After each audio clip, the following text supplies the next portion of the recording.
নমস্কার বন্ধুরা, স্বাধীনতার পর থেকে পাকিস্তান আমাদের দেশে কখনো সামনে থেকে কখনো পেছন থেকে আক্রমণ করে আসছে। যদি আমরা 2001 থেকে 2024 পর্যন্ত কেটে যাওয়ার সময়ের কথা বলি, তাহলে এই 25 বছরে পাকিস্তান ভারতের উপর অনেক হামলা চালিয়েছে। 13 ডিসেম্বর 2001 আমাদের দেশের সংসদ ভবনে হামলা হয়েছিল এবং এই হামলার পেছনে কার হাত ছিল? স্পষ্টত এই মামলায় পাকিস্তানের নাম উঠে এসেছিল। আর এরপর ভারত পাকিস্তান সীমান্তে বেশ কয়েকদিন উত্তপ্ত হয়ে পড়েছিল। উভয় দেশের সেনাবাহিনী তখন চলে এসেছিল মুখোমুখি অবস্থানে। এবং বিশ্বাস করুন বন্ধুরা, যখনই এমন পরিস্থিতি এসছে ভারতকে পিছিয়ে আসতে হয়েছে, কারণ পাকিস্তান সবসময় ভারতকে পারমাণবিক বোমা হামলার হুমকি দিয়ে আসছিল। বন্ধুরা, কথায় আছে, শত্রু যদি আপনার দুর্বলতার কথা জানতে পারে তবে সে আপনাকে আক্রমণ করতে দ্বিধাবোধ করবে না। আর সেই কারণেই 2001 থেকে 2019 পর্যন্ত পাকিস্তান ভারতকে লাগাতার আক্রমণ চালিয়ে গেছে। যদি আমরা কাশ্মীরের সন্ত্রাসী হামলার কথা বাদই দিই, তবুও এর বাইরেও 2001 সালের ভারতীয় সংসদে হামলা, 2006 সালে মুম্বাই ট্রেন হামলা, 2006 সালে বারাণসীতে বোমা বিস্ফোরণ, 2007 সালে হায়দ্রাবাদে বোমা বিস্ফোরণ এবং 2008 সালে মুম্বাই হামলা, যা কাঁপিয়ে দিয়েছিল ভারত সহ গোটা বিশ্বকে। ড্যানিয়েল বমন, যিনি সিনিয়র অ্যানালিস্ট প্রফেসর ছিলেন terrorism and security at the centre for middle east policy, তিনি লিখেছিলেন যে 2008-এ পাকিস্তান পৃথিবীর সব থেকে বড় টেররিস্ট স্পন্সর কান্ট্রি ছিল। একদিকে ভারতের ডোজিয়ার পাঠানো সত্ত্বেও পাকিস্তান অবিরত স্বীকার করে আসছিল যে মুম্বাই হামলায় পাকিস্তানের কোনো সম্পর্ক নেই। অন্যদিকে পাকিস্তানের প্রধানমন্ত্রী নওয়াজ শরীফ নিজে 2018 সালে একটি অনুষ্ঠানে বিবৃতি দিয়ে বলেছিলেন যে 2008 সালের মুম্বাই হামলার সময় পাকিস্তান সরকার লস্কর-ই তয়বা জঙ্গি গোষ্ঠীটিকে কিছু না কিছু সাহায্য করেছিল। এই কথাটির সত্যতা আরও একবার প্রমাণিত হয় যখন 2019 সালে পাকিস্তানের তৎকালীন প্রধানমন্ত্রী ইমরান খান স্বীকার করেছিলেন যে 2008 সাল থেকে পাকিস্তানে 40,000 থেকে 50,000 সন্ত্রাসবাদী উপস্থিত ছিল। বন্ধুরা, 2001 সাল থেকে আমাদের দেশে পাকিস্তানের হামলা অব্যাহত রয়েছে এবং এটা আমাদের দুর্ভাগ্য যে পাকিস্তানের তার নিজের ভাষায় জবাব না দিয়ে আমরা আমাদের অভিযোগ নিয়ে কখনো ইউনাইটেড নেশনের কাছে অথবা কখনো আমেরিকার কাছে যেতে থাকি। এটাও এক প্রকারের দুর্বলতার লক্ষণ যা পাকিস্তান ভালোভাবেই বুঝতে পেরেছিল। আর হয়তো এই কথা মাথায় রেখে পাকিস্তান 2019 সালে পুলওয়ামায় হামলা চালায়। কিন্তু ততদিনে ভারত বদলে গিয়েছিল, ভারতের সরকার বদলে গিয়েছিল, এমনকি ভারতের চিন্তাধারার পদ্ধতিটিও বেশ বদলে গিয়েছিল। এটা আর সেই আগের ভারত ছিল না যে সবকিছু নীরবে সহ্য করবে, কারণ এখন সে হয়ে গিয়েছিল নতুন ভারত, যে নাকি শত্রুর ঘরের ভেতরে ঢুকে তাদের দমন করার ক্ষমতা রাখে। चुन चुन करके हिसाब लेना, ये मेरी फितरत है। मैं दोस्तों इंतजार लंबा नहीं कर सकता, घर में घुस के मारेंगे।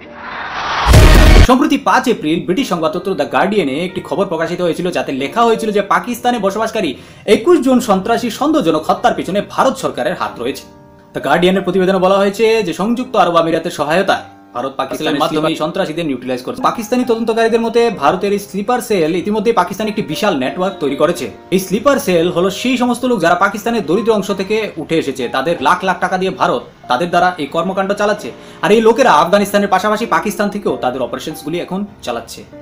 বন্ধুরা, আপনাদেরকে একটি কথা অবশ্যই বলে দিতে হয় যে এরা এরকম সন্ত্রাসী ছিল যারা ভারতের কোথাও না কোথাও ঘটে থাকা সন্ত্রাসী ঘটনার সাথে ডাইরেক্ট ইনভলভ ছিল, বা সেই সন্ত্রাসীদের কোনো না কোনোভাবে এই ঘটনার সাথে কোনো না কোনো যোগাযোগ রয়েছিল। এখন দ্য গার্ডিয়ান রিপোর্টটি করার সময় এরকম ভাবে কাঁদছিল যে এরকম লাগছিল যে তার পরিবারের কোনো সদস্য মুখে ললিপপ চুষে যাচ্ছিল এবং হঠাৎ করে কোনো ব্যক্তি তার মুখ থেকে ললিপপটি ছিনিয়ে নিয়েছে। আচ্ছা বন্ধুরা, চলুন আপনাদের জানিয়ে নিই এই সন্ত্রাসীরা কারা ছিল। আপনাদের মনে ভারতীয় নাগরিক সরবজিৎ সিংকে, তিনি গত 20 বছর ধরে পাকিস্তানের জেলে বন্দী ছিলেন। তাকে মৃত্যুদণ্ড দেওয়া হয়েছিল এবং ভারত সরকার এই সাজাটিকে রুখতে সম্ভাব্য সর্বাত্মক চেষ্টা চালিয়ে গেছিল। সরবজিৎ সিং এর পরিবারে তার বোন এই আশা ধরে বসেছিল যে একদিন তার ভাই সরবজিৎ সিং পাকিস্তানের জেল থেকে মুক্তি পাবে এবং একদিন সে তার দেশের মাটিতে ফিরে আসবে। আর ভারতের কূটনীতির কারণে যখন মনে হচ্ছিল খুব তাড়াতাড়ি পাকিস্তানি জেল থেকে সরবজিৎ সিংকে মুক্তি দেওয়া হতে পারে, ঠিক সেই সময় পাকিস্তানের আইএসআই এর নির্দেশে তাদেরই এজেন্ট সরফরাজ তাম্বা সরবজিৎ সিংকে জেলের ভিতরে খুবই নৃশংসভাবে খুন করেছিল। এখন এই ঘটনার পর ভারতের মানুষ এবং সরবজিৎ সিং এর বোনের মনে হচ্ছিল যে তারা হয়তো কখনোই তার কিন্তু বলা হয় না বন্ধুরা, ঈশ্বরের লাঠির শব্দ নেই। সম্প্রতি সরফরাজ তাম্বা যখন তার বাড়ির ভেতরে ছিল তখন তার বাড়ির দরজায় ঠক ঠক শব্দ হয়। অতিথিকে দেখার জন্য যেই মাত্র সরফরাজ তাম্বা দরজা খুললেন তখনই দুজন অজ্ঞাত বন্দুকধারী তাম্বাকে কোনো ধরনের হাই হেলো বলা ছাড়াই 2-4 রাউন্ড গুলি করে দিল, যার কারণে তাম্বার লোটা মাটিতে পড়ে যায়। তারপর ওই দুই অজ্ঞাত বন্দুকধারী তাম্বার লোটা অর্থাৎ সরফরাজ তাম্বাকে বেঁধে বাইকে করে চলে যায়। গত নভেম্বর মাসের শুরুতে পাকিস্তানের করাচিতে আরও একজন উগ্রবাদী মৌলানা রহিমুল্লাহকেও এক অজ্ঞাত বন্দুকধারী গুলি করে উপরে পাঠিয়ে দেন। এ ছিল সেই রহিমুল্লাহ যে নাকি ক্রমাগত ভারত বিরোধী মন্তব্য করতেন। এখন অজ্ঞাত বন্দুকধারী তার শেষ মুহূর্তে মৌলানার কোনো কথা শোনাকে সঙ্গত মনে না করে তাকে সরাসরি টিকিট কেটে জাহান্নামের দরজা দেখিয়ে দিল।